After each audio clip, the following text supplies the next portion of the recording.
মধ্যমাঠে বল খেলোয়াড় নাই তারপর হৃদয় দিয়েছিলেন তপন করেছিলেন কিন্তু সেখানে দুর্বল শট স্বপন বিমল কাটানোর চেষ্টা দিয়েছিলেন সতীর্থ খেলোয়াড়ের উদ্দেশ্যে রাখতে পারলেন না ক্লিয়ার করলেন পাঁচবিবির অরুণ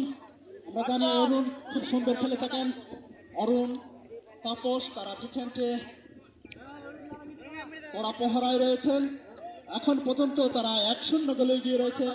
আবার অরুণ অরুণ দেখা যাক কাকে দিবেন কাটানোর চেষ্টা উঁচু করে মেরেছিলেন হৃদয়ের উদ্দেশ্যে কিন্তু সেখানে অনেকটাই পিছিয়ে ছিলেন হৃদয় পাপন মেরেছিলেন কিন্তু গোলকিপার সোজা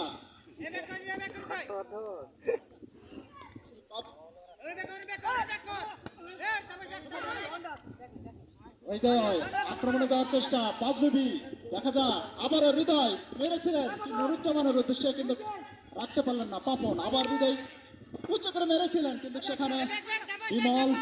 ক্লিয়ার করলেন স্বপনের উদ্দেশ্যে স্বপন আবারও বিমল কাটানোর চেষ্টা দেখা যাক এই যাত্রা প্রাণে বেঁচে গেলেন